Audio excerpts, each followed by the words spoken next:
Eu gostaria de te convidar para abrir sua Bíblia, lá em Gênesis, no capítulo 35 e versículo 3. Livro de Gênesis, capítulo 35 e versículo 3. A gente vai ler uma parte das Escrituras do qual escreveu, ou que falou Jacó aos seus filhos. A Bíblia diz assim em Gênesis, capítulo 35 e versículo 3. Vamos nos preparar e ir para Betel. Ali farei um altar ao Deus que me respondeu no dia da minha angústia e me acompanhou no caminho por onde andei. Você puder fechar os seus olhos mais uma vez? Pai, essa é a tua palavra, nós amamos a sua palavra. Obrigado, Senhor, pelo privilégio de podermos estar aqui na sua casa, na sua presença, em família, Senhor, para sermos ministrados pela sua palavra que nos transforma, que nos edifica, que é poderosa, Senhor, para fortalecer a nossa fé. Espírito Santo, nossa oração nessa noite é que o Senhor possa desvendar, tirar um pouco mais do véu, Senhor, do teu coração, nos mostra a sua glória. Deixa-nos, ó Pai, sermos assim assombrados pela sua face, para que a gente possa dar valor àquilo que é sagrado, para que a gente possa entender o que o Senhor deseja que nós entendamos nessa noite, Pai, e que nunca mais sejamos o mesmo, em nome de Jesus. Amém. Queridos, nós estamos nessa nova série de mensagem chamada O Deus Companheiro, e o Michael trouxe no sábado passado a primeira mensagem dessa série sobre o Deus Companheiro, né? Em Lucas, no capítulo 24, o último capítulo de Lucas, no caminho de Emaús, Jesus aparece a dois discípulos, vai caminhando com eles. Eu gosto muito de fazer perguntas, né, na Bíblia, vocês que me conhecem mais sabem disso. Eu te animo a você fazer o mesmo, faça perguntas à palavra de Deus, porque isso vai enriquecer sua vida, vai transformar assim seu entendimento. E a Bíblia diz que o caminho de Emaús e Jerusalém, de onde eles estavam saindo, era aproximadamente 11 quilômetros. Já imaginou, gente? 11 quilômetros do caminho ali, entre a distância. Jesus andando, Deus andou 11 quilômetros.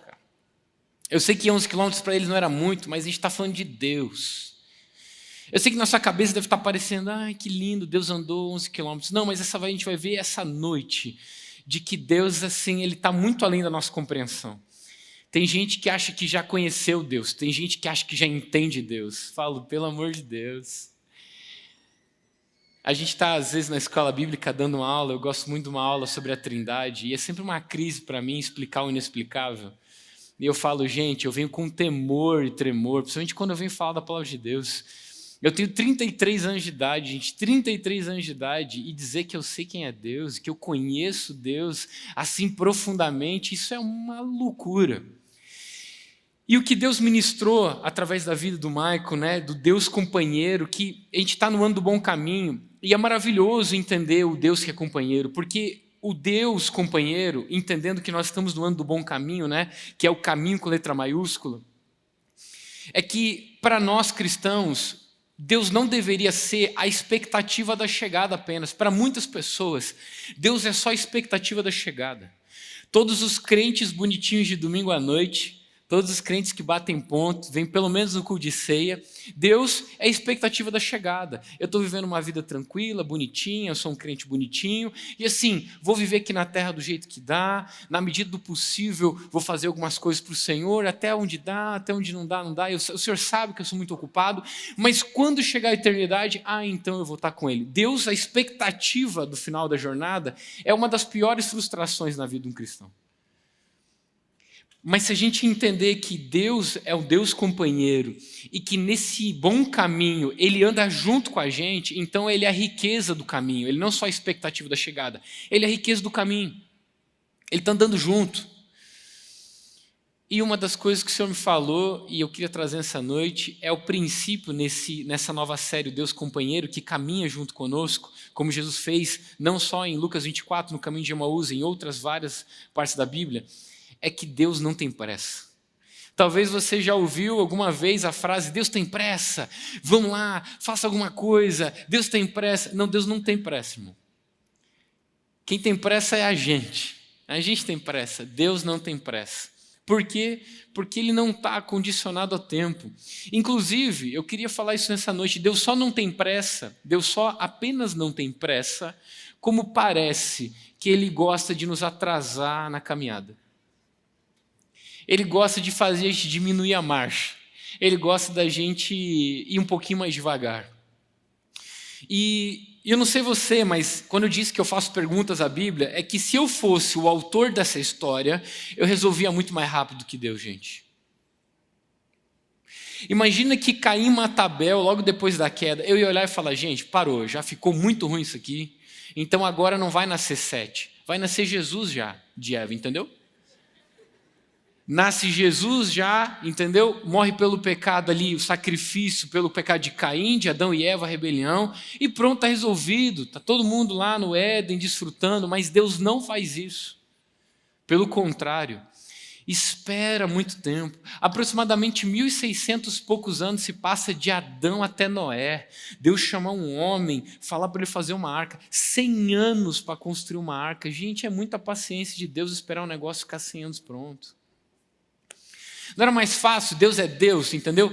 A Noé está dormindo, ele acorda e fala, Noé, tá vendo essa arca? Já vai ser muito trabalho botar os bichos aí dentro. Está pronto.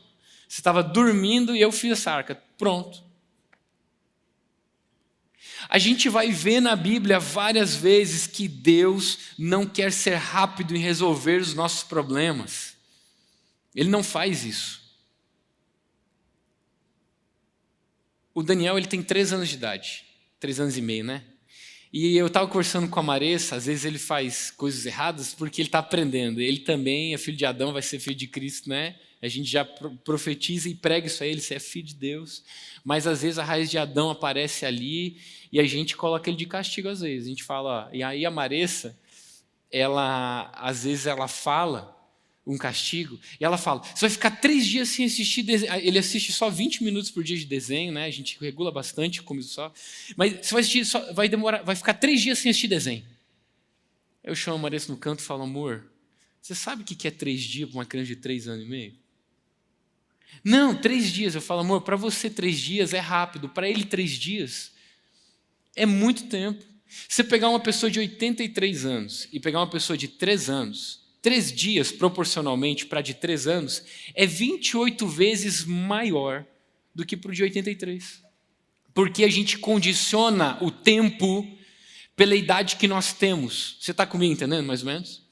Então, o princípio de Deus não tem pressa, eu comecei a fazer aquelas perguntas malucas, né, que você sabe. E eu fiquei imaginando, Deus, quanto tempo seria essa vida para você ao ponto de você não ter pressa? Ao ponto de que para você 80 anos não tem nada. Gente, existe um conceito na teologia que eu não posso entrar nessa noite, porque a gente nunca vai fechar, que é a problemática tempo de Deus ser eterno, que não existe passado, presente e futuro, que Deus está vendo todas as coisas acontecendo ao mesmo tempo, numa maquete enorme. Fábio, explica para nós. Não tem como. Lá na eternidade a gente vai ver isso acontecer. Mas eu queria que você entendesse um princípio. Eu fui dando uma pesquisada e eu cheguei num cálculo lá.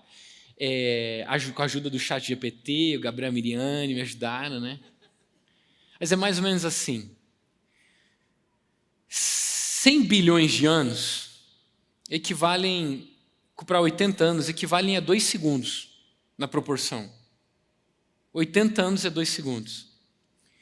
Agora, vamos jogar assim bem alto, 1 trilhão de anos, porque a Bíblia diz que Deus existe antes da eternidade. Irmão, a eternidade a gente não sabe o que é já, imagina antes dela, eu não sei explicar também. 1 trilhão de anos, 80 anos equivalem a 200 milissegundos. Sabe o que é 200 milissegundos? Uma piscada. Aí você fala, não, mas 1 trilhão de anos é muito tempo, não pode ter Deus há 1 trilhão de anos. Gente, Deus está desde sempre. Mas só para você ter uma noção do tamanho de Deus, que a gente não dimensiona, é que a Bíblia vai dizer que Deus criou as estrelas e chama cada uma pelo seu nome. A ciência diz que no universo, aproximadamente, existem 10 sextilhões de estrelas. Quanto que é isso? Não sei, conta aí um dia, você explica para nós. Como chegaram a isso também não sei, mas 10 sextilhões de estrelas é muita coisa. Eu botei lá no chat GPT, quanto tempo levaria para nomear 10 sextilhões de estrelas? Ele me respondeu, que loucura essa pergunta. Nem ele sabia. Brincadeira, ele respondeu, esse é um período extremamente longo, compatível a milhares de vezes a idade estimada do universo. Mas respondendo, aproximadamente levariam 317 trilhões de anos para dizer o nome de 10 sextilhões de estrelas. E tu está preocupado com 25 anos de idade que o mundo está acabando. Que tu não recebeu a promoção que você esperava, que não passou na faculdade que você está estudando, que ainda não veio o filho que você deseja, que você não casou na idade que você esperava casar. E você está caminhando no bom caminho com Deus, e aí você está ali desesperado, sabe? Arrancando os cabelos, falando, o que será da minha vida? E Deus está ali e fala assim, filho, uma piscada é 80 anos para mim. Você está preocupado com o tempo. E a gente está correndo, a gente tem pressa o tempo inteiro, a gente precisa fazer isso, a gente precisa fazer aquilo e fazer aquele outro. E parece que na caminhada Deus não só não está com pressa, mas eventualmente parece que Ele tem prazer em nos atrasar. Quer ver na Bíblia? Olha só, eu falei de Noé, 100 anos para construir a arca, o tempo de espera. Abraão, 25 anos para ser pai. Ele tem 75 e Deus promete que ele ia ser pai e demora 25 anos para concretizar. José tem um sonho e aproximadamente levam 13 anos para ele chegar a governar o Egito. Moisés, com 40 achou que estava pronto, teve que esperar mais 40. Com 80 Deus chama o homem e fala assim, agora você vai. Agora, não quero mais. Não, você vai. Davi, 15 anos aproximadamente esperando desde a promessa que Deus havia feito. Os israelitas saem da terra de Egito e 40 anos estão caminhando no deserto, esperando para poder entrar. Olha só, Simeão, daqui começa a ficar um assunto gostoso. Por que Deus não tem pressa? Gente, se você ler, o Michael pregou Lucas 24, se você ler Lucas capítulo 2, aparece uma parte nas escrituras que não aparece em nenhum outro lugar, nem nos outros evangelhos, de quando depois de 8 dias de vida, Jesus está sendo levado ao templo para ser apresentado por Deus, como dizia a lei, os pais dele iam levar a oferta. Diz na Bíblia o seguinte, quero ler com vocês, para vocês verem. Lucas 2, 25 a 38, olha o que diz essa narrativa. Ora, havia em Jerusalém um homem cujo nome era Simeão. Este homem, justo e temente a Deus, esperava a consolação de Israel, e o Espírito estava sobre ele. Gente, 400 anos de silêncio, que Deus não falava com ninguém, mas dá tanto testemunho de um homem que nem fala se ele era sacerdote. A Bíblia diz que ele era um homem comum, mas ele era justo diante de Deus, temente, e esperava a consolação, e o Espírito estava sobre ele. 26, ele fora revelado pelo Espírito, que ele não morreria antes de ver o Cristo do Senhor. Assim, pelo Espírito foi ao templo, e quando os pais trouxeram o menino Jesus para fazerem por ele, segundo o costume da lei, Simeão o tomou nos braços e louvou a Deus e disse, agora, Senhor, despede em paz o teu servo, segundo a tua palavra, pois os meus olhos já viram a tua salvação, o qual tu preparaste ante a face de todos os povos, luz para os gentios, luz para a revelação aos gentios, e para a glória do teu povo Israel. E os pais de Jesus, admirados com a palavra desse homem, eu imagino que deveria ser uma loucura, porque se ele não era sacerdote, eles estavam lá apresentando, ele pegou Jesus assim, falou, dá uma licença aqui. Pode despedir seu servo em paz, meus olhos viram a salvação, luz para os gentios e glória para Israel. Meu Deus, nem os fariseus naquela época sabiam que o Messias ia ser luz para os gentios. Um homem recebe uma revelação, mas a Bíblia diz que ele era ancião. Em seguida, a Bíblia vai continuar dizendo que havia também uma profetisa, Ana, filha de Fanuel, da tribo de Aser. Era avançada em idade, tendo vivido com o marido 7 anos desde a sua virgindade, e era viúva de quase 84 anos. Não se afastava do templo, servindo Deus dia e noite em orações e jejuns. Chegando naquela mesma hora que Simeão chegou, deu graças a Deus e falou a respeito do menino a todos os que esperavam a redenção de Jerusalém. Chega essa mulher anciã, profetiza, e ela chega na mesma hora, e ela olha Jesus e ela glorifica a Deus. Eu fico imaginando, que Deus é esse que faz uma promessa para um homem falando, olha, você me agrada tanto que você não vai morrer enquanto não vê o Messias. Simeão provavelmente não viu Jesus cumprindo o ministério dele, muito menos na cruz estava. Com 8 dias de vida ele viu Jesus e foi o suficiente. Ele falou, despede em paz o teu servo. A gente vai ver que Isabel, a mãe de João Batista, ela já avançada em idade, Zacarias, seu pai, não podem conceber. E Deus faz eles esperarem. Que Deus é esse que no caminho não tem pressa e faz a gente esperar também. Por que Deus faz a gente esperar? E eu queria discorrer isso, sobre esse princípio de Deus não ter pressa. E quem eu comecei lendo é Jacó. Jacó chega para os seus filhos e fala exatamente isso que a gente está pregando. Ele fala, vamos para Betel, porque o Senhor que me respondeu no dia da minha angústia e me acompanhou pelo caminho, quer que eu vá para lá. E o Jacó está dizendo, esse Deus não só me mandou ir para esse lugar, ele me acompanha por todo esse caminho. E Jacó, gente, eu não sei você, sim, mas eu me identifico demais com Jacó. Jacó vivia correndo. Quem me conhece mais de perto sabe que eu sou um pouquinho acelerado. E eu sou hiperativo. E eu, assim, gosto de estar fazendo um monte de coisa. E isso sempre foi um reflexo da minha vida, inclusive das coisas com Deus. De querer ser intenso, de querer fazer o tempo todo. Na boa intenção, eu atropelava um monte de coisa, um monte de processo. E quantas vezes eu vi Deus me parando. E eu falava assim, Deus, mas eu estou fazendo para você, porque você está me parando? E Deus traz esse princípio de que Ele não está com pressa, mesmo das coisas que nós fazemos para Ele. Presta atenção no que eu vou dizer. Jacó vivia correndo. Vou recapitular a vida de Jacó. Jacó já nasce correndo. Que quando ele nasce agarrado no calcanhar do irmão dele, como alguém que está para trás e não quer ficar para trás. Está correndo. Ele corre para fazer as lentilhas, ele corre para comprar a primogenitura, ele corre para se disfarçar de Esaú e ser abençoado. Imagina a tensão, o irmão dele foi lá fazer a caça, caçar e fazer a comida, e ele está lá colocando pele de animal, e ele entra e o pai dele fica perguntando, é você? Ele fala, sou eu, vai, abençoa rápido antes que chega meu irmão. Ele está correndo. A Bíblia diz que quando ele sai e Isaac abençoa Jacó, diz que logo saindo Jacó, entra Esaú para ser abençoado, ele está com pressa. Jacó está correndo para fugir do seu irmão agora que jurou matar ele depois que o pai morresse. Jacó correu para se casar, 7 anos com uma, 7 anos com outra, depois ele corre mais 6 anos para receber o salário de Labão. Agora Jacó estava correndo, a gente vai ler que Jacó vai tá correndo para fugir do irmão que está indo se encontrar com ele com 400 homens.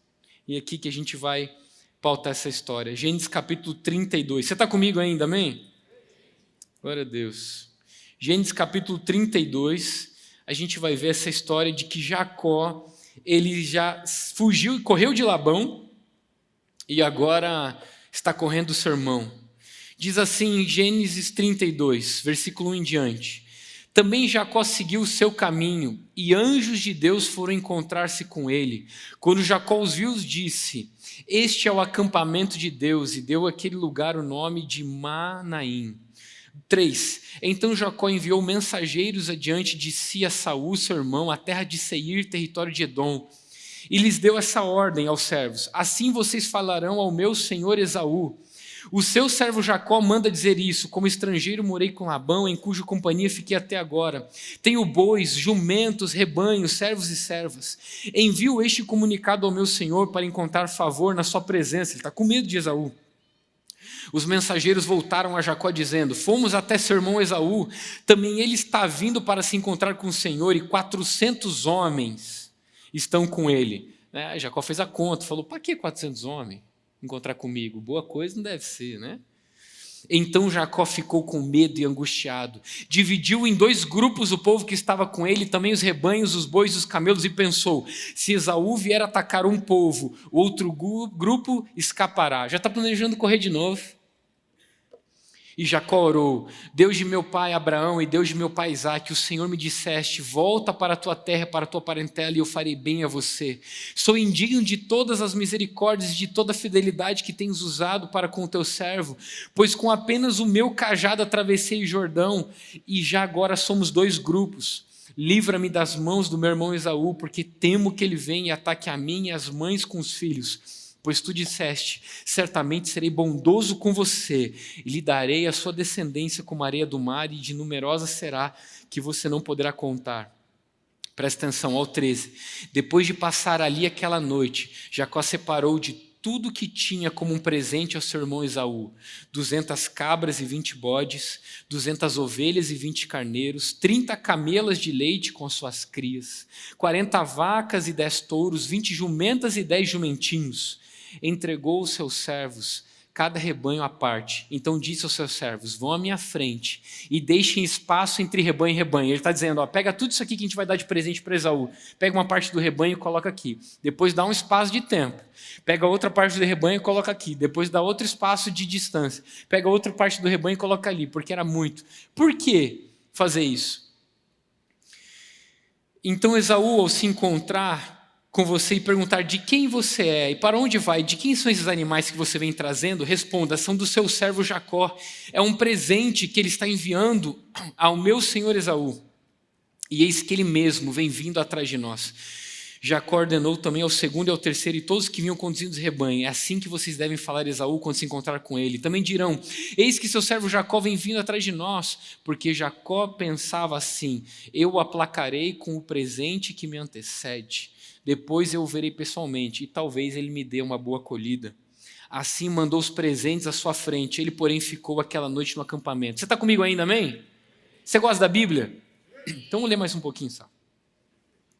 Naquela mesma noite, Jacó se levantou, tomou as suas 2 mulheres, as suas 2 servas, seus 11 filhos, e transpôs o val de Jaboque. Reuniu todos e fez passarem o ribeiro, também fez passar o que lhe pertencia. 24 agora. Jacó ficou sozinho e um homem lutava com ele, até o romper do dia. Vendo este que não podia com Jacó, tocou-lhe na articulação da coxa, de modo que a junta da coxa de Jacó se deslocou na luta com o homem. Então o homem disse: deixa-me ir, pois já rompeu o dia. Jacó respondeu: não deixai ir se você não me abençoar. O homem perguntou: como você se chama? Ele respondeu: Jacó. Então disse: seu nome não mais será Jacó, e sim Israel, porque você lutou com Deus e com os homens e prevaleceu. Jacó disse: por favor, diga-me como você se chama. Ele respondeu: por que você pergunta pelo meu nome? E o abençoou ali. Jacó deu àquele lugar o nome de Peniel, pois disse: vi a face de Deus e a minha vida foi salva. Nasceu-lhe o sol quando ele atravessava Peniel e mancava por causa da coxa. Por isso os filhos de Israel não comem até hoje o nervo do quadril na articulação da coxa, porque o homem tocou a articulação de Jacó e o nervo do quadril dele se deslocou. Gente, a história de Jacó mudou em Gênesis 32. Ou melhor, esse que a gente acabou de ler aqui, 32. Jacó corria a sua vida inteira e Deus até acompanhava ele em certa parte, mas o que Deus queria mostrar para Jacó é que Deus não tinha pressa. Para imaginar comigo o negócio. Jacó está voltando para casa, o irmão dele que tinha jurado que mataria ele, está vindo ao encontro dele com 400 homens. Jacó está o quê? Desesperado, separa animal, separa as famílias, separa o povo em 2 bandos. E de repente ele se encontra sozinho e ele começa a lutar com um homem que ele mesmo tem noção que é Deus. E ele luta a noite inteira. E eu faço a primeira pergunta que eu faço é: por que Deus luta a noite inteira com Jacó? Porque Deus não tem pressa. E Deus lutando com Jacó é eu lutando com o Daniel, brincando com o Daniel de lutinha. É só um teatro, irmão. O Daniel, meu filho, está fazendo maior força e eu estou só no teatro. Ai, meu braço. Eu imagino assim, a luta de Deus com Jacó é assim. Jacó pegando Deus falando: você é muito forte, agora eu vou te pegar. E aí Jacó vai agarra na cintura de Deus, Deus fala: agora você me pegou. E a noite inteira essa conversa. Mano, isso é muito doido, cara. Deus não tem pressa e está ali brincando de lutinha com Jacó. Aí vai começar o dia e Deus fala, a Bíblia diz assim, presta atenção, vendo o homem que não prevaleceria contra ele, contra quem? Jacó, Deus está vendo, presta atenção nisso aqui, Deus está lutando com Jacó e percebeu e falou, esse homem não vai parar. Ele é muito apressado. E aí a Bíblia diz que vindo o dia, Deus toca na coxa, esse homem toca e desloca a coxa de Jacó. E ele continua agarrado, falando, mas eu não vou te soltar. Então o que você quer? Me abençoa. Eu abençoo. A gente vai perceber que o que Deus faz com Jacó é mostrar que Deus não tem pressa. Ele atrasa a vida de Jacó. Jacó, você estava planejando correr do seu irmão, então agora você não vai poder mais correr, que agora você vai mancar. Não sei você, mas Deus já tocou minha coxa algumas vezes, enquanto eu lutava com ele. Eu lembro que quando eu estava lá, eu e minha esposa, nós estávamos no México fazendo missão, e eu atravessei esse ribeiro só com um cajado, e eu lembro que eu tive uma das crises muito grandes, assim, da minha vida com Deus. Uma crise grande foi quando um homem assim na minha idade, um jovem na minha idade, começou a pregar aqui no Brasil, e Deus começou a levantar a voz dele grandemente. E entenda que o sentimento que eu tive não foi inveja. O sentimento de inveja é um sentimento que realmente eu não entendo. Eu tenho outros pecados, inveja não é um deles. Não entendo inveja, mas tudo bem. Cada um com suas dificuldades, né? E aí, quando eu vi Deus levantando a voz desse jovem, eu entrei com Deus em luta. E eu falei bem assim, Deus, eu estou pregando o que esse jovem está pregando agora há uns 5 anos atrás. Quase as mesmas palavras. E por que você me esconde? Por que eu estou aqui no México, no meio arrumando umas cadeiras de plástico, arrumando umas tendas, um povo que não entende o que eu falo, eu não entendo o que eles falam, eu estou aqui, sabe, querendo comer umas coisas que eu não posso comer, eu estou aqui nesse processo, lutando com Deus, falando, o que ele tem que eu não tenho, me fala. E Deus me respondeu, sabe o quê? O que ele responde quando não tem pressa? Nada. Por que Deus não responde a tua oração? Porque Ele não está apressado, filho.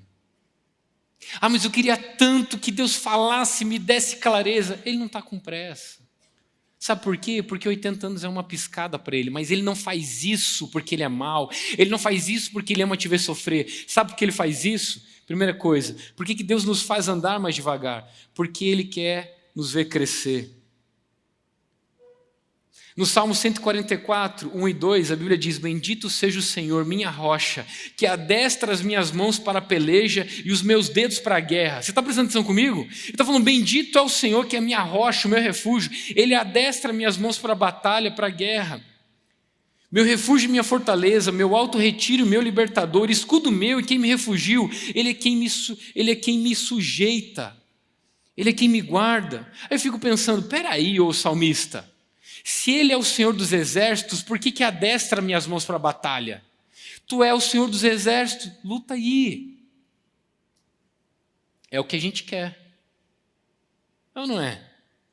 O Senhor dos exércitos, o soberano, esse que é infinito, adestra minhas mãos para a batalha. Oh Deus, luta por mim. Por que eu vou batalhar? Eu nunca esqueço. Quando eu li eu ficava assim, quando eu li esse salmo eu falava, pô Davi, você força a jogada com a gente, Ele é o Senhor dos exércitos, Deus, você é o Senhor dos exércitos, é isso que é a nossa oração, tu és o Senhor dos exércitos, rebenta com tudo. O salmista está dizendo, Ele é o Senhor dos exércitos, mas Ele adestra nossas mãos para pelejar. E aí eu estava vendo o primeiro filme do Crônicas de Nárnia, antes de ler o livro de C.S. Lewis, e tem uma hora, se você vai lembrar, que o mais velho, não é Pedro o mais velho, é Pedro o mais velho? Pedro, né? O outro é o Edmundo, O mais velho, Pedro, ele está conversando com Aslan e de repente a Lucy toca aquele chofarzinho que ela tinha, né? Que chamava Ajuda, era ela que tocava, né? Ou é a irmã dela? Gente, desculpa, faz tempo que eu assisti, mas o ensinamento é esse. Correu Pedro, Aslan, eles estavam todos assim no acampamento de Aslan. E estava a Lucy e a outra irmã dela, que eu também esqueci o nome, me perdoa, tá? Em cima, como é que é o nome? Susana. Isso. É que eu li em mandarim, não era esse nome, eu não quis falar. A Susana e a Luz estavam em cima da árvore e tinha os lobos lá, querendo pegar elas. No meio do acampamento de Aslan. Eu pensei, que loucura isso, o inimigo no meio do acampamento de Aslan. E de repente chega Aslan e Pedro, e eu estou assistindo o filme, e Pedro está com a espada que ele tinha acabado de ganhar de Aslan, assim.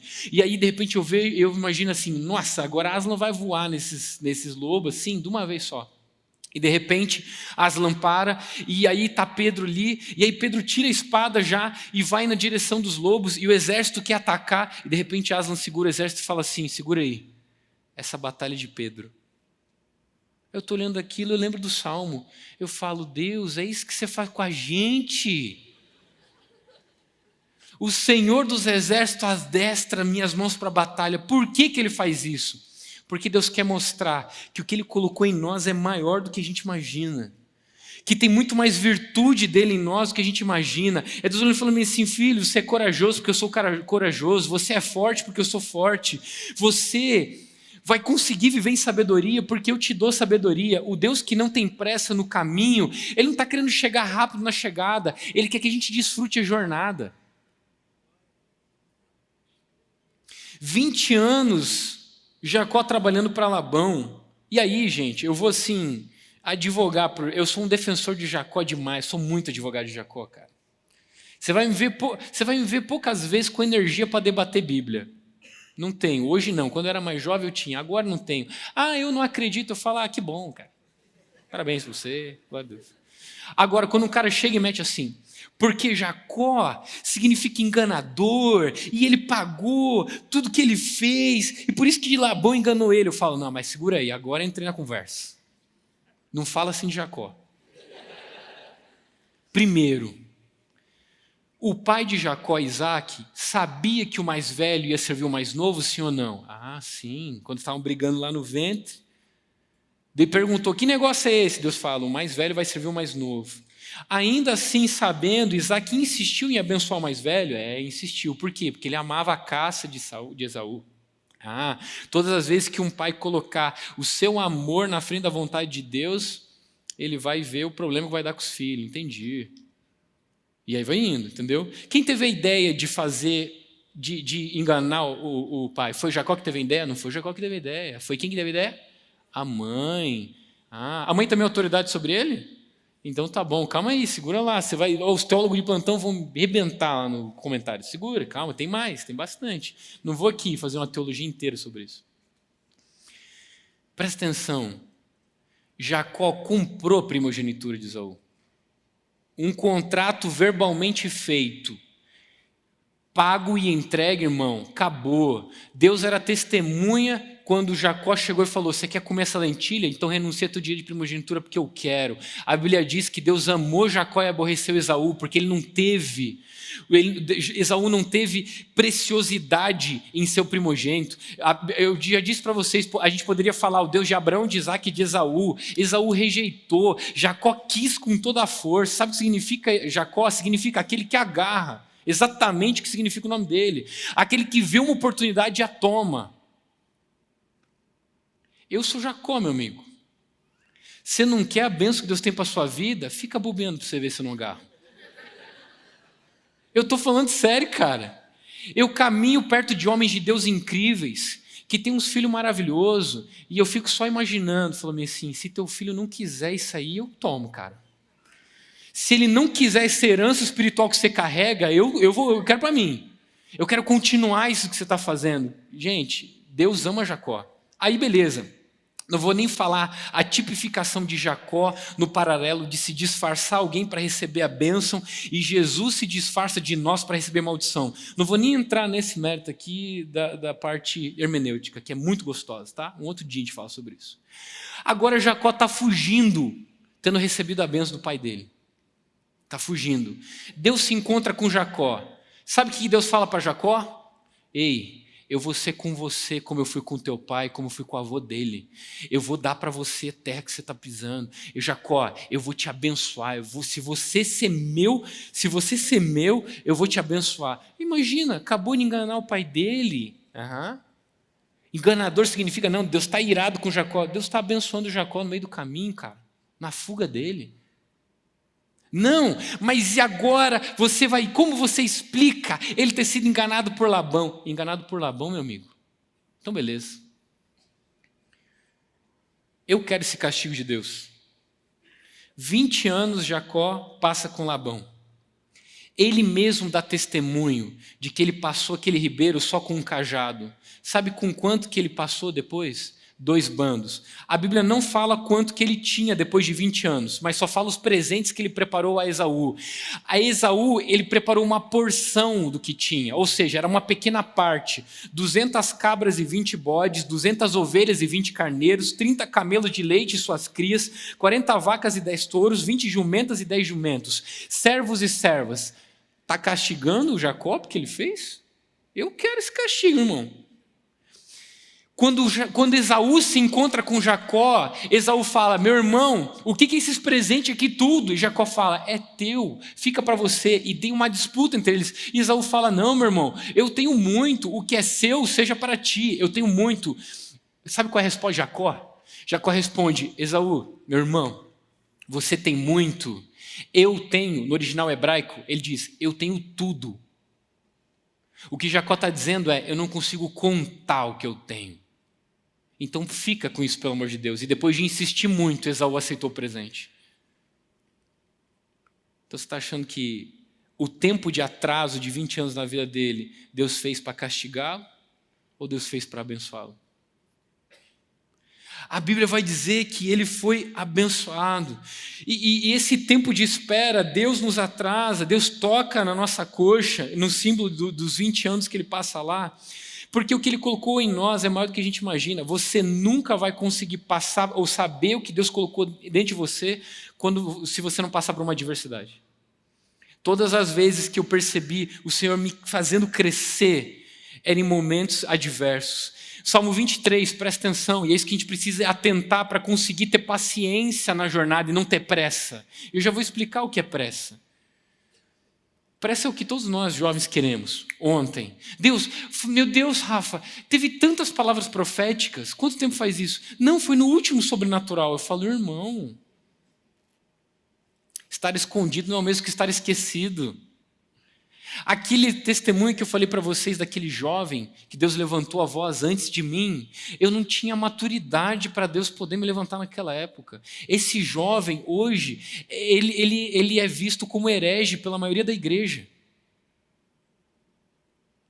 E eu fiquei escondido. Quando eu vi as coisas que ele estava falando, eu chorei na presença de Deus, eu falei, Deus, obrigado por você ter me atrasado, entre aspas. É o tempo certo. Quanto tempo vai levar, Rafa? O tempo certo. Não, mas eu estou angustiado. Ok, olha para quem está andando do seu lado, Deus companheiro, e veja a eternidade te acompanhando. Eu sei que não é fácil. Salmo 23 vai trazer conforto para você. Salmo 23, que todo mundo sabe de cor, é o Senhor é meu pastor. Deixa eu te ensinar um negócio novo. Está maravilhoso e não tira nada do que é a essência, de que não vai nos faltar. Mas existe um princípio nesse texto de que alguns professores do hebraico antigo, eles estão entrando num consenso que provavelmente uma outra maneira de interpretar esse versículo e uma maneira mais assertiva do que ele queria dizer, não é o Senhor é o meu pastor e nada me faltará. Essa palavra nada não existe no original hebraico. Se você lê no original hebraico, o que está escrito é: o Senhor é o meu pastor, não faltará. O não, esse aspecto de negativa, não está sobre coisas, mas está sobre um sujeito que veio antes dele. O que o salmista está dizendo, o Senhor é o meu pastor, não me faltará, ele não está falando de coisas, ele está falando que quem não vai faltar é o pastor. Ele está falando, esse Deus que é o meu pastor e cuida de mim, ele não vai faltar. Isso faz todo sentido no decorrer do Salmo, porque esse pastor que não me falta, ele me guia em passos verdejantes, águas tranquilas, mas também, quando eu estou no vale da sombra da morte, ele não falta, ele está lá comigo. Então, a gente está caminhando nessa jornada temporal que nos angustia pelas dificuldades, mas está tudo bem quando Ele está comigo. E eu não quero minimizar a dor do processo, porque dói, mas eu quero dizer que Deus faz isso porque Ele sabe algo que a gente não sabe. Eu lembro que uma vez eu vi um amigo, na verdade, viu uma reportagem de uma menina de 19 anos de idade, faz muito tempo, não lembro o nome, e ela saiu na notícia porque ela tinha 2 doenças raríssimas. Sabe essas doenças que pega em não sei quantos milhões de pessoas? Ela pegou 2. Tipo, ela poderia ter ganhado a loteria, sei lá, umas 30 vezes, que seria mais chance do que ter 2, que era uma de degeneração cognitiva, de tipo assim, ela perdia a mobilidade, tipo esclerose múltipla, algo assim, tá? E ela também tinha aquela que dá umas bolhas na pele, que eu não sei o nome também. E o repórter está falando com ela, falando, você percebe que, assim, você tem 2 doenças raríssimas, que é quase impossível as 2 ter junto. E ela falou sim, e ele fala, você não questiona Deus por isso? Como é a sua fé? E ela abriu um sorriso, e ela diz, a minha fé é tudo que eu tenho, Deus é maravilhoso. E o jornalista fala meio assim, me ajuda. Como assim? E a frase dela, quando eu vi na minha juventude, mudou minha vida. Ela disse, essa vida é uma injeção. Essa vida é uma injeção. Eu não sei você, mas quando eu ia tomar injeção, agora menos, né? Porque eu já sou pai de 2. Mas quando eu ia tomar injeção antes, eu ia sofrendo. Eu falei assim, nossa, meu Deus, vai botar um negócio. Né? Cadê o Duca? O Duca gosta de injeção. A vida é uma injeção. Todas as vezes que eu estou passando por algo que é muito difícil para mim, que eu falo, eu não sei se eu vou suportar, eu lembro, a vida é uma injeção. É um piscar de olhos. A Bíblia repetidamente vai falar que a vida é como a relva, é como uma flor que nasce e morre, somos pó da terra. Ele lembra que somos pó. Rafa, você está falando de tudo isso, o que significa? Se Deus não tem pressa, eu não tenho pressa. Porque Ele sabe o que Ele está fazendo. Ele é meu pastor, Ele não vai me faltar.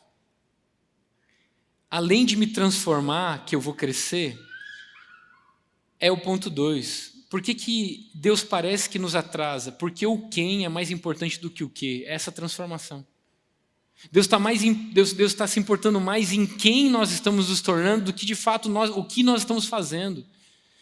Você está dizendo que Deus não está interessado na minha felicidade? Não, Ele está interessado na sua plenitude. São 2 coisas diferentes. Tem aquilo que você acha que vai te fazer feliz e tem aquilo que Deus tem certeza que vai te tornar pleno, completo, sem falta.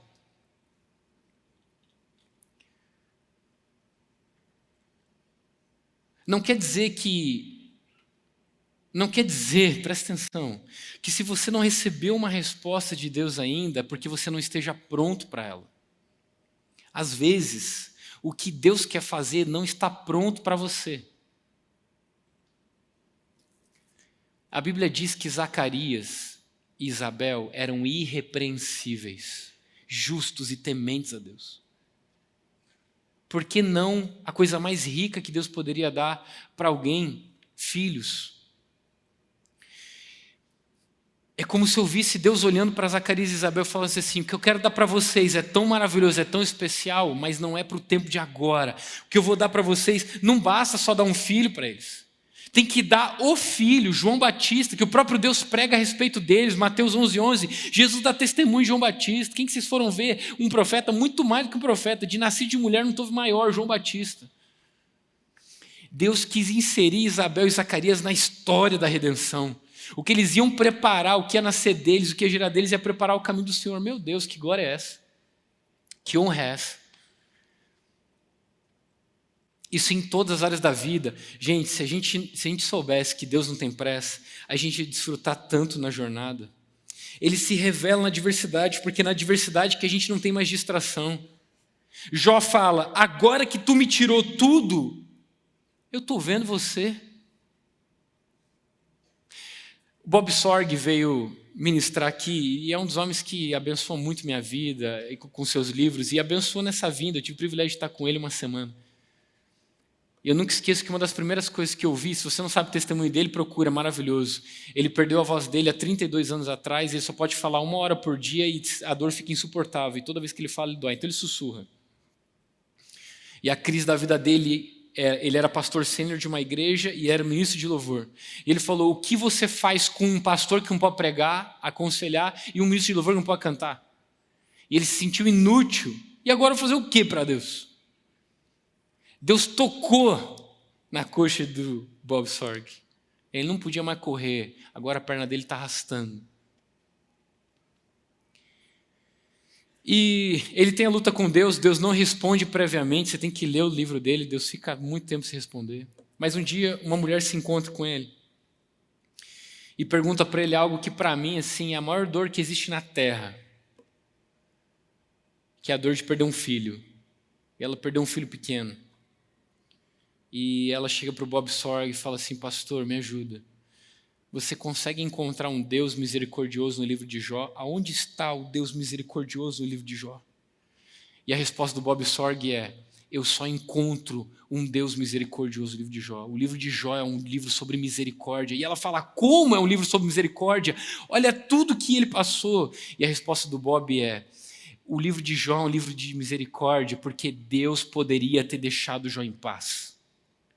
Deus poderia ter deixado Jó com a vidinha dele, com os filhinhos dele, com as riquezas dele, com os servos dele, com a saúde dele, mas Deus não quis deixar Jó em paz, Deus quis se revelar a Jó. Se a gente pudesse entender isso, a gente ia desfrutar essa jornada a mais. Sabe por quê? Porque o que nos impede de se lançar em Deus é o medo do que Ele pode fazer, que vai perder nosso controle.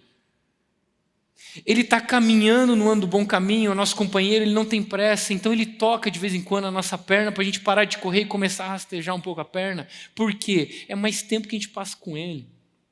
Ele transfere virtude, ele manifesta quem ele é. E aí Jó de repente olha e fala, meus olhos, antes eu te conhecia de ouvir falar, mas agora meus olhos te veem, eu estou te vendo de uma maneira que eu não te via antes, que presente é esse? Aí você fala, mas eu não posso esperar a eternidade para fazer isso? Pode.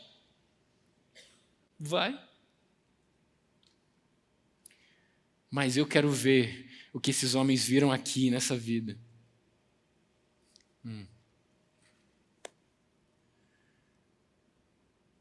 É na espera que a gente vê Deus.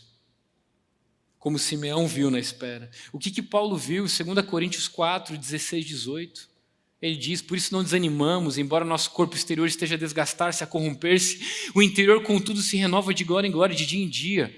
Porque a nossa leve e momentânea tribulação produz para nós um eterno peso de glória. Espera aí, Paulo, que leve tribulação, momentânea? Isso o Rafael 2024 pode falar, leve tribulação. Pô, você foi apedrejado 2 vezes, naufragou, você deram como morto, açoitado 40 mais 1, lutou com feras, falsos irmãos, desceram você num cestinho. Paulo, não tinha o que comer às vezes. E Paulo, você jejuava sem saber se ia poder entregar o jejum. Que leve tribulação, Paulo. Aí você fala, mas comparado ao peso de glória? E momentânea, Paulo? Que momentânea, Paulo? Como momentânea? Quanto tempo demorou? Você passou 14 anos lá esperando te chamar. 3 anos para se encontrar com os apóstolos, mais 14 para começar as viagens, presta atenção. O apóstolo Paulo fala, se ele fosse responder, ele fala, claro que é momentâneo, Rafa, comparado com a eternidade, o que é 80 anos? Você está vendo como a gente está assim, limitado na nossa visão de quem está caminhando com a gente, qual é a jornada desse caminho? Ele não tem pressa. Quando eu digo que ele não tem pressa, não estou dizendo que a gente não precisa fazer nada. Quando Jesus disse, sem mim nada podeis fazer, não é o mesmo de comigo nada vocês precisam fazer. Mas é fazer tudo o que deveríamos estar fazendo. Sabe o que é? Desfrutando da jornada com Ele. Mas às vezes a gente deixa de desfrutar a jornada com Ele porque a gente quer fazer as coisas para Ele ou para nós, entendeu? Não, hoje eu conversei com alguém assim, eu estou me aposentado, passei minha vida trabalhando muito, cresci num lar cristão, mas deixei Deus muito para depois. E agora? E eu olhando e falando assim, se tem uma coisa que eu não quero falar isso, deixar para depois, Deus para depois. Mas a gente tem pressa de concretizar, de fazer, de chegar lá. Eu não estou dizendo que a gente não deve perder os sonhos, mas a gente não precisa ter pressa, porque Ele é um Deus companheiro, às vezes Ele toca para que a gente possa andar mais devagar. A pergunta que a gente podia falar é, Paulo, como é que é leve momentânea? Paulo vai falar, você nunca vai saber, porque quem viu fui eu. A Bíblia diz que o espinho na carne de Paulo foi para que ele não se vangloriasse das revelações que tinha. O apóstolo Paulo viu Deus, irmão. Ele viu a eternidade. Leonard Ravenhill, no do seu livro Por que Tarda o Pleno Avivamento, ele diz: 5 minutos na eternidade, e nós gostaríamos de ter entregado mais, chorado mais. A gente queria ter pregado mais, a gente deveria ter sido muito mais intenso. 5 minutos na eternidade. É o que eu digo, eu falei para o Mu. Essa mensagem é simples. Se eu pudesse rasgar meu coração e colocar ele para fora e falar para vocês assim, que por mais indigno que eu seja, de alguma maneira Deus tem revelado a glória dele. E eu quero dizer para você que ele é mais do que suficiente. Uma piscada é a nossa vida. O que a gente não vai ver de conhecê-lo? Desfrutar com ele, mas esperar a eternidade para isso, não é o suficiente. A eternidade é pouco tempo. Vamos começar agora. É só essa vida que a gente tem para viver. Jesus não teve pressa, ele nasceu, ele cresceu. Jesus, 18 anos, foi carpinteiro, irmão. De vez em quando desce aqui e vem alguém angustiado, falando: Rafa, eu estou deixando meu trabalho, porque eu vou viver só do ministério. Eu falo: quantos anos você tem mesmo? 19. Eu falo: glória a Deus, com 19 eu tive no meu coração falando: eu quero gastar minha vida para Jesus no que seja, mas eu não quero dividir, e eu não estou falando que é um problema. Se Deus te chamou para ser médico, glória a Deus, psicólogo, empresário, assalariado, CLT, Uber, o que você quiser, glória a Deus. Manifesta Jesus, precisa de todo mundo fazendo todas as coisas em todos os lugares, manifestando Jesus, glória a Deus. Mas eu não queria isso, eu queria gastar minha vida só para isso. Com 19 anos. Mas eu fui conseguir fazer isso com 29, 10 anos depois. E a frase é: você quer permanecer, não ter pressa no caminho? Olha para o Deus do teu lado, ele vai dizer assim, que é o que ele falou para mim: ame o que você faz, até poder fazer o que você ama. Porque foi colocada uma mentira nessa nova geração, que é o seguinte: não, você precisa fazer o que você ama. O que você ama? Vamos fazer bolinha de sabão. Pronto, faz bolinha de sabão e que o pessoal vai te dar dinheiro na rua. Não existe isso. Jesus, o Filho de Deus, trabalhou aproximadamente 18 anos como carpinteiro, e ele não nasceu para ser carpinteiro. Você está comigo? Então, se Deus não está respondendo sua oração em 1, 2, 3, 4, 5 anos, 10 anos, 20 anos, 30 anos, não se preocupe, Deus não tem pressa. Sabe por quê? O salmista diz no Salmo 90, versículo 12: ensina a contar os meus dias para que alcancemos coração sábio. Por que eu preciso saber contar os meus dias, saber que ele é breve e alcance coração sábio? O mundo diz: a vida é muito curta, então aproveite. Que loucura, é por isso que a vida é curta. Aproveite do jeito certo, com sabedoria. A Bíblia fala repetidamente para o jovem adquirir sabedoria. Gente, deixa eu ensinar um segredo para você. Isso vai mudar a sua vida, tá bom? Você está comigo? Amém? Quem está comigo aqui? Glória a Deus. Se a Bíblia diz para o jovem repetidamente adquirir sabedoria, ele está falando repetidamente que o jovem é burro. Não tem outra explicação. E tem um sentido para isso. Sabemos pouco, vivemos pouco. Mas se a Bíblia nos diz como viver, o que é o Evangelho, as pessoas falam: Rafa, fala para mim com a revelação que você teve na sua juventude, que você nunca desviou. Eu falei: você quer ouvir a revelação que eu tive? Um dia eu estava na igreja sentado, com 12, 13 anos de idade, e eu comecei a ver os caras falar: eu era bêbado, eu via drogado, eu encontrei Jesus, eu me prostituí, eu traí minha esposa, eu tenho agora 50 anos de idade, eu passei 30 anos fumando maconha, assim, de manhã até de noite, e agora eu encontrei Jesus e deixei tudo isso de lado. Eu vivia nas festas, eu usava ácido, e era só essas conversas. Eu roubava dinheiro, eu lograva todo mundo, e encontrei Jesus, e minha vida foi mudada, e agora eu tenho plenitude de vida. Eu tinha 12 anos de idade, eu olhava assim e falava assim: peraí, eu não consigo encontrar uma pessoa, eu nunca ouvi um testemunho de um cara falando: não, eu passei 40 anos da minha vida servindo Jesus, conhecendo o Senhor, tendo relacionamento com Ele, e agora eu encontrei o quê? As drogas. melhor coisa que aconteceu na minha vida, ou não, nossa, eu passei sim 40 anos, 20 anos de casado, fiel à minha esposa, desfrutando uma família abençoada, meus filhos encaminhados, mas sabe o que eu encontrei? Maravilha, eu encontrei prostituição, nossa, mudou minha vida, eu nunca vi ninguém contar uma história dessa. E eu tinha 12 anos de idade, eu estava sentado falando assim, eu não vou ser burro desse jeito. Desculpa, me perdoa, está sendo gravado, né? Às vezes eu sou muito sincero. Essa foi a revelação maravilhosa que eu tive. Eu fiz uma conta e eu falei, peraí, se é verdade esse livro e diz que a gente vive 80 anos, a eternidade pode ser os grãos de areia do Saara, junto com todas as areias que tiver no mundo e dentro do mar, não se compara à eternidade. Eu não vou perder meu tempo, irmão. Essa foi a revelação maravilhosa que eu tive. Deus não apareceu, um anjo não apareceu e falou, Rafael, é isso que te digo. Eu falei, peraí, cara, é uma vida só para viver, você está comigo? Sabe por que a gente não precisa ter pressa? Para a gente desfrutar a riqueza da jornada que é estar com Deus. É maravilhoso estar com Deus. E Deus geralmente está nesse hiato, nesse silêncio, nesse tempo de espera, é onde a gente mais desfruta a Deus.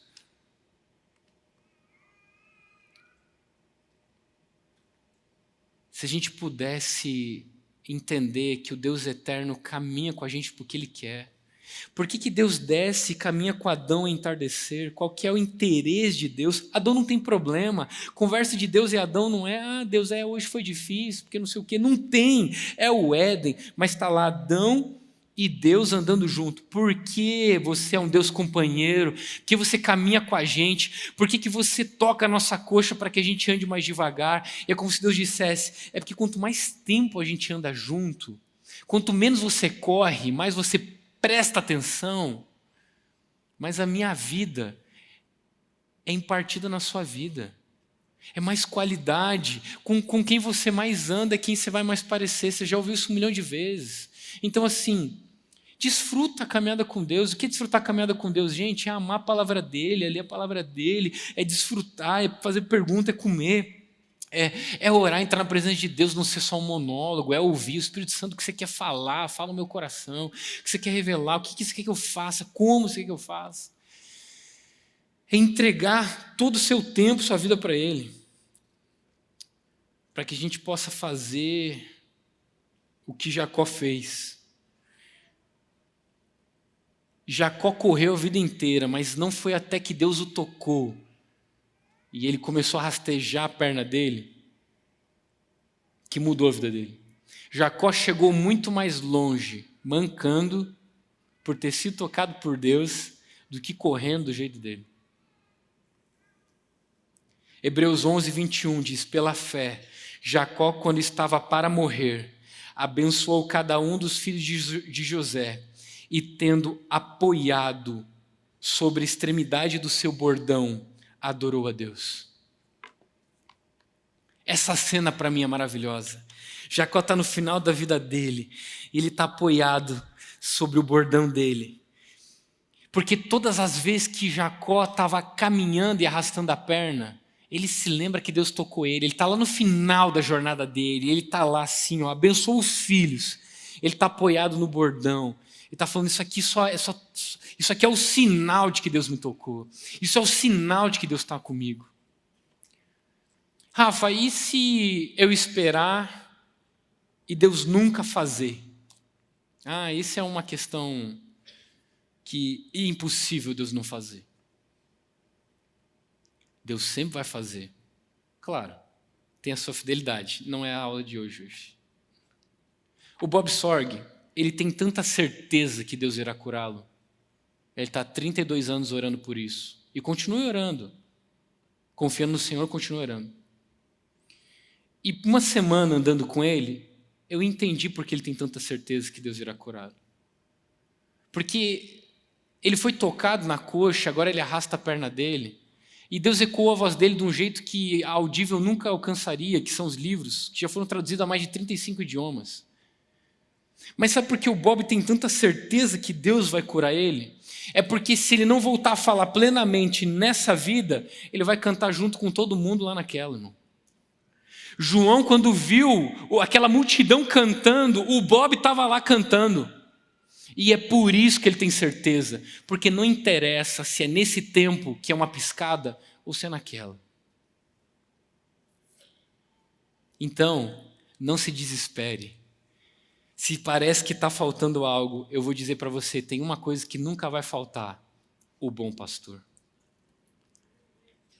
Nesse ano do bom caminho, que nós possamos, assim, de fato, desfrutar a jornada e entender que Ele é um Deus companheiro, mas que Ele não tem pressa.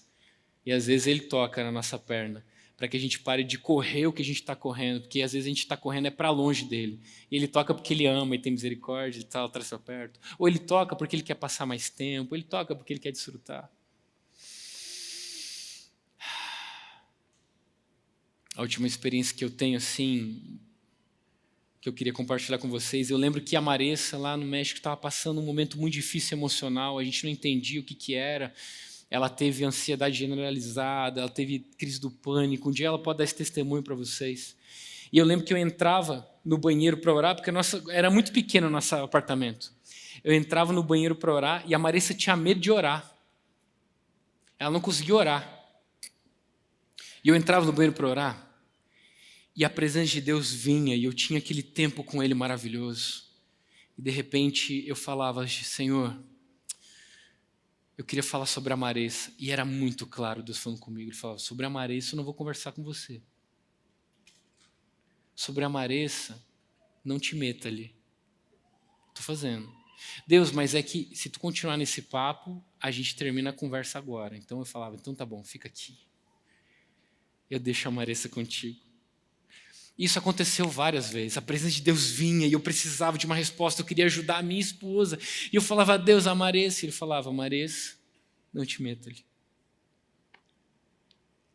Sabe por quê? Porque a gente tem tanta pressa em resolver os problemas, a gente vai atrapalhar o que Deus está fazendo.